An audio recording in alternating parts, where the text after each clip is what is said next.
నమస్తే, welcome to our channel. నేను సౌజన్య.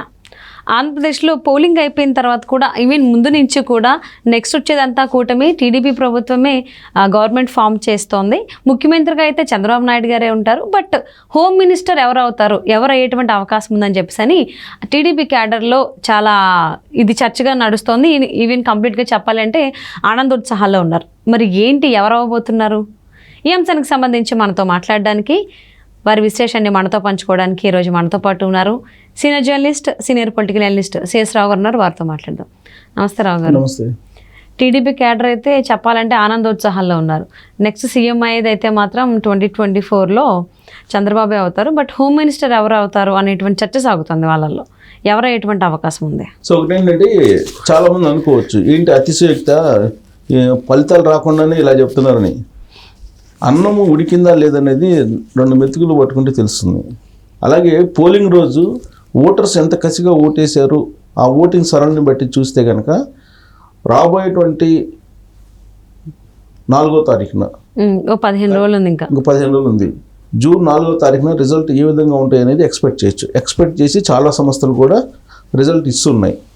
అఫీషియల్గా కాకపోయినా కానీ అన్అఫీషియల్గా రిలీజ్ చేస్తున్నాయి. దాని ప్రకారం ఏంటంటే తెలుగుదేశం పార్టీ అధికారంలోకి రాబోతుంది. కూటమి, తెలుగుదేశం దాని కూటమి భాగస్వామ్య కూటమి అధికారంలోకి రాబోతుంది. అంటే చంద్రబాబు నాయుడు సీఎం కాబోతున్నారు అనేది స్పష్టత ఉంది. అవును. అయితే ఆయన క్యాబినెట్లో ఈసారి ఎవరెవరు ఉండబోతున్నారు అనే దాని మీద సీరియస్గా చర్చ జరుగుతుంది. ఎందుకంటే ఆల్రెడీ గెలిచేటువంటి పరిస్థితులు, గెలిచే వాతావరణం కనిపిస్తుంది కాబట్టి ఎవరికి వాళ్ళే తమ ప్రయత్నాలు చేసుకుంటూ ఉన్నారు.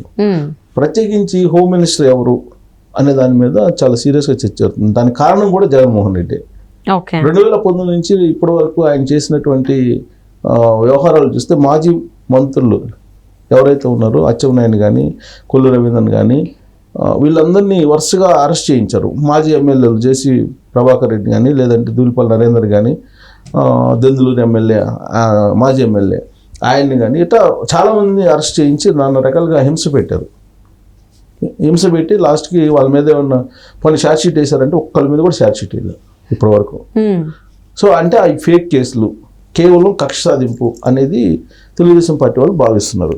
సో ఫస్ట్ నుంచి ఏం చెప్తున్నారు, మేము అధికారంలోకి వచ్చిన తర్వాత వడ్డీతో సహా చెల్లిస్తామని చెప్పి తెలుగుదేశం పార్టీ వాళ్ళు అనేక వేదికల మీద నుంచి చెప్పారు. ప్రత్యేకించి లోకేష్ ఏం చెప్పారు, తెలుగుదేశం పార్టీ జాతీయ ప్రధాన కార్యదర్శి రెడ్ బుక్ ఉంది, ఈ రెడ్ బుక్లో ఎవరెవరిని ఏం చేయాలో లిస్ట్ ఉంది అని చెప్పి పోలీసులకు కూడా వార్నింగ్ ఇచ్చారు ఆయన.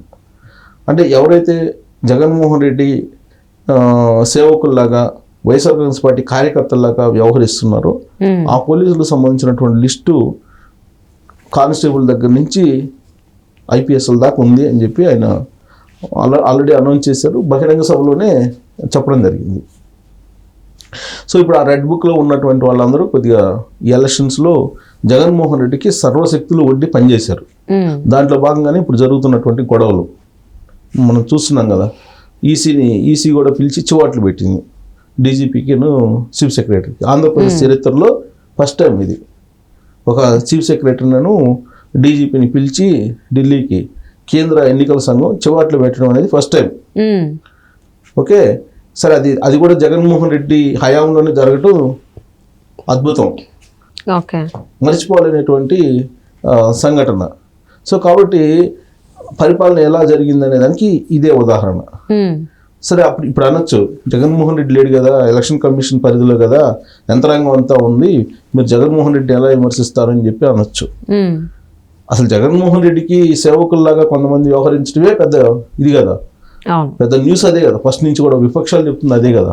ఇప్పుడు వాళ్ళు ఏం చేశారు, మొన్న ఈ మధ్య నేను ఒక ఇంటర్వ్యూ చేశాను, సీతారామరాజు గారు అని senior journalist, almost 45-50 years experience ఉన్న జర్నలిస్టు.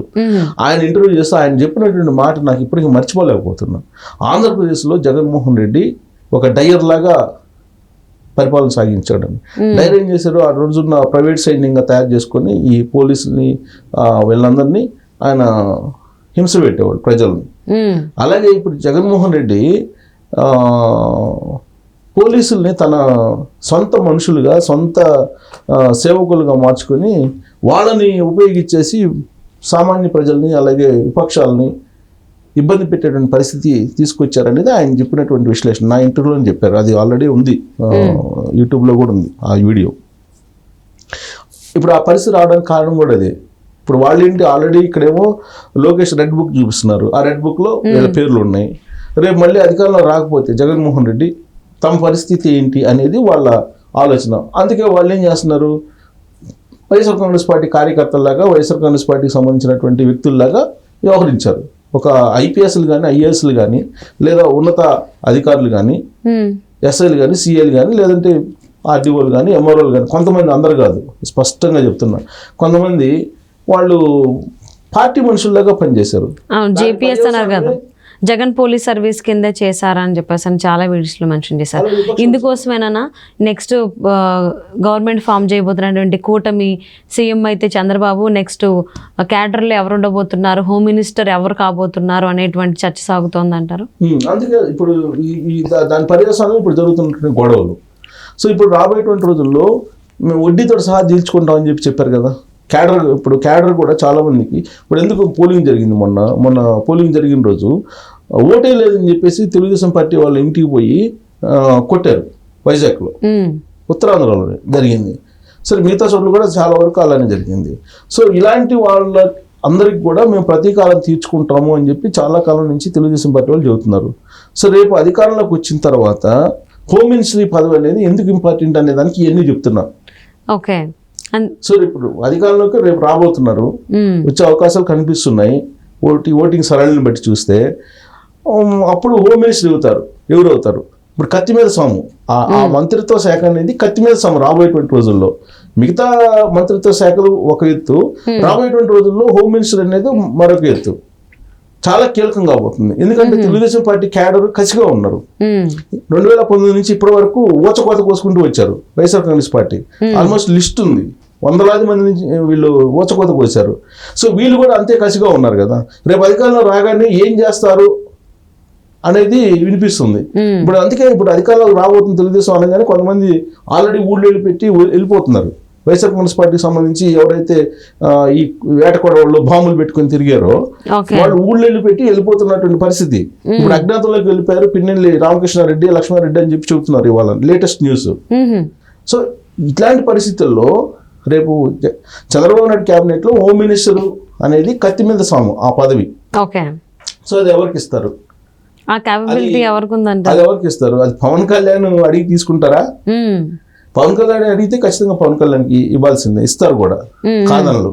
కానీ పవన్ కళ్యాణ్ ఈ మధ్య చేసినటువంటి ట్వీట్ని చూస్తే అతనికి వ్యవసాయ రంగం మీద దాని మీద ఇంట్రెస్ట్గా ఉన్నట్టు చర్చ జరుగుతుంది.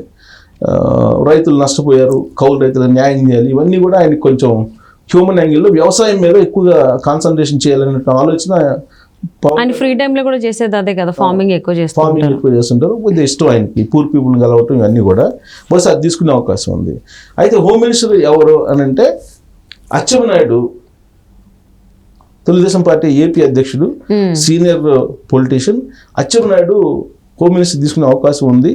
హోమ్ మినిస్టర్ కూడా ఆయనకే ఇస్తారని కూడా తెలుస్తుంది. ఎందుకనంటే రామ్మోహన్ నాయుడు ఒకనొక సందర్భంలో మా బాబాయ్కి ఈసారి హోమ్ మినిస్టర్ ఇవ్వాలి, హోమ్ మినిస్టర్ ఇస్తే తడాకేందో చూపిస్తాము, బీసీలు అంటే ఏందో వైఎస్ఆర్ కాంగ్రెస్ పార్టీ వాళ్ళకి.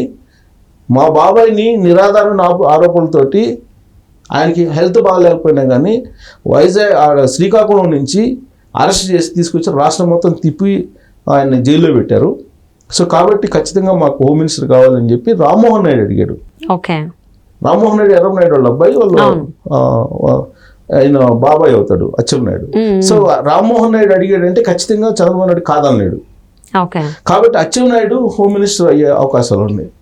అయిన తర్వాత బీసీలకి ఇవ్వండి, బీసీలను టార్గెట్గా చేసుకొని జగన్మోహన్ రెడ్డి అరెస్టులు చేశాడు, కొల్లు రవీంద్ర కానీ వీళ్ళందరినీ కూడా. సో బీసీలు అంటే ఏంటో చూపిస్తాము, మాకు కావాల్సింది అని చెప్పి అడిగారు ఒక బహిరంగ మీటింగ్లో. దానికి మౌనం అంగీకారం లాగా చంద్రబాబు నాయుడు కూడా కామ్గా ఉన్నాడు. అంటే హోమ్ మినిస్టర్ అచ్చెన్నాయుడు అయ్యే అవకాశం ఉందని చెప్పి తెలుగుదేశం పార్టీ వర్గాల్లో జరుగుతున్నటువంటి చర్చ. సో ఎలక్షన్స్ వరకు అయితే ఎవరు గెలుస్తారు అని చెప్పి అనుకున్నారు, అది డిసైడ్ అయిపోయింది కాబట్టి నెక్స్ట్ స్టెప్ వేశారు. సో క్యాడర్లో ఎవరు ఉండబోతున్నారు, అందులో హోమ్ మినిస్టర్ ఎవరు ఉండబోతున్నారు అనేది చూద్దామండి. ఎవరు ఉండబోతున్నారు అని ఎవరికి ఎవరు ఎలాంటి రిటర్న్ గిఫ్ట్స్ గట్టిగా ఇస్తారనేది చూద్దాం. Thank you so much CS Rao garu. Thank you.